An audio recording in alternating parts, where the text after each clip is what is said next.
গরম গরম মিষ্টি পাত্রে ঢালা হচ্ছে। মজার সেই মিষ্টি কিনতে ভিড় করেছে কাস্টমাররা। কমলের মিষ্টি প্রতি মাসে বিক্রি হয় 2 থেকে 3 লাখ টাকার। মিষ্টি নিতে আসছে, এখানে মিষ্টির গুণগত মান অনেক ভালো, অনেক জায়গা থেকে মানুষ মিষ্টি নিতে আসে। ছোট্ট একটি দোকানে দুধ, সেই দুধ থেকে ছানা, সেই ছানাকে গোল গোল করে তৈরি হচ্ছে অতি সুস্বাদু মিষ্টি, যা খেতে দূর দূরান্ত থেকে ভিড় করছেন ভোজন রসিকেরা। সকাল থেকে সন্ধ্যা পর্যন্ত তুলাইতে পারে না, কাস্টমার লাইন ধরে থাকে এখানে। আর এই মিষ্টি অত্যন্ত সুস্বাদু এবং টেস্টি, এবং অত্র এলাকার মানুষ খেয়ে অত্যন্ত প্রশংসা করে। আমরা ছোটবেলা থেকে এখান থেকে মিষ্টি খাইতেছি, এখনো খাইতেছি, ওনার টেস্ট দিন দিন খালি বাড়তে আছে। ছোটবেলা থেকেই দারিদ্র্যের সঙ্গে লড়াই করে বড় হয়েছেন কারিগর ও উদ্যোক্তা কমল দাস। পরিবারের অভাব মেটাতে মাত্র 12 বছর বয়সে হাড়ি পাতিল মাজার কাজ দিয়ে শুরু হয় তার জীবন সংগ্রাম। এটার যে দাম এবং ন্যায্য মূল্য এবং সুন্দর একটা পরিবেশ, পরিষ্কার পরিচ্ছন্ন ভাবে এখানে তৈরি হয় মিষ্টি।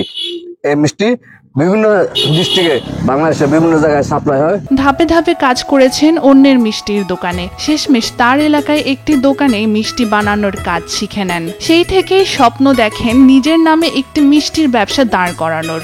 মিষ্টি দোকান আসলাম পরে আমি কাম এফএলএর দিছি, বল দিছি, বাড়ি দিছি, আপনার বহুত দিন হয়ে গেছে, কাম শিখাই না।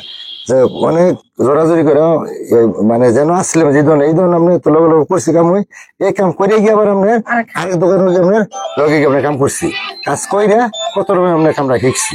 শিখানোর পরে আপনার বাইতাইছি, বাইতানোর পরে আপনার ধরেন গিয়ে আমার তো পরে বাইতে পরে 10 কেজি করে 20 কেজি করে ময়দানে শুরু করছি ব্যবসা। গাঁলো করছি আপনার জায়গায় জায়গায়, যে গ্রামে গ্রামে ঘুরছিও, মিষ্টি লিয়া নিমতি লিয়া বাজার লিয়া ঘুরছি। ঘুরানোর পরে মোটামুটি আপনার মাসে জানা হয়েছে।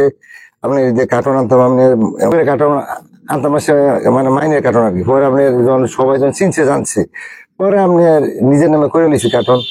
নিজের নামে করোনা যেমন আপনি আরো গিয়ে সুবিধা দিচ্ছে, আরো মাসে জানে মাসে গিয়ে আপনি মোটামুটি গিয়ে 15-20 হাজার টাকা থাকে। কমলের মিষ্টির দোকানের সুনাম পুরো এলাকায়। এই মিষ্টি বিক্রি করে স্বাবলম্বী হয়েছেন তিনি। ছেলেকে সুশিক্ষায় শিক্ষিত করেছেন কমল। কিন্তু আমরা দিয়া মানে ব্যবসা দিয়ে গিয়ে আপনি থাকে না, মানে যদি মানে সরকার যদি একটু মানে চাইতো যে কোন ব্যবস্থা করে যে ব্যবসা মানে হারটা মানে কমে যায়, মানে দিত, তাহলে ব্যবসা আমি আর আমি খুব ভালো করবো মানে করতে পারতাম। কি দেখা গেছে একটা দোকানও লইতাম। কমলের প্রথম দিকের স্মৃতিচারণ করতে গিয়ে তার বউ বলেন, কমলের সাথে যখন বিয়ে হয় তখন তার কিছুই ছিল না। এরপর আস্তে আস্তে কঠোর পরিশ্রম করে আজ সে গাজীপুরের বিখ্যাত মিষ্টির দোকানের মালিক। হ্যাঁ কাছে যে আমার বাপ মায়ের, হ্যাঁ কাছে যে আমার বিয়ে দিছে, হ্যাঁ কিচ্ছু আসলো না। হ্যাঁ এমন দিন গেছে, দিনে না দিন খাইছি তার কাছে।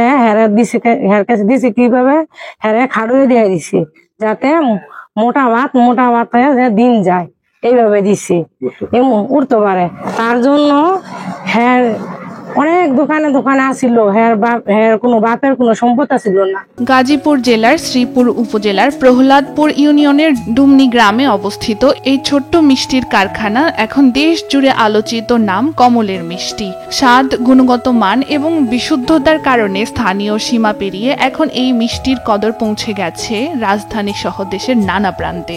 মিষ্টির মান আমাদের বাজারের চেয়ে অনেক ভালো, তাই আমার আত্মীয়র বাড়ি আজকে শুক্রবার রওনা হয়েছি, যাওয়ার জন্য 2 কেজি মিষ্টি নিলাম। কমলের মিষ্টির সবচেয়ে জনপ্রিয় পণ্য হচ্ছে খাঁটি দুধে তৈরি রসগোল্লা। এছাড়াও তার কারখানায় তৈরি হয় কালোজাম, আমির্তি, জিলাপি, গজা ও দই, যেগুলোর স্বাদে মুগ্ধ ভোজন রসিকেরা দূর দূরান্ত থেকেও আসেন।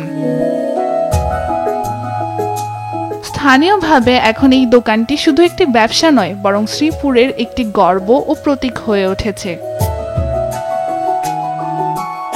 সানজিদা রূপা, বৈশাখী সংবাদ।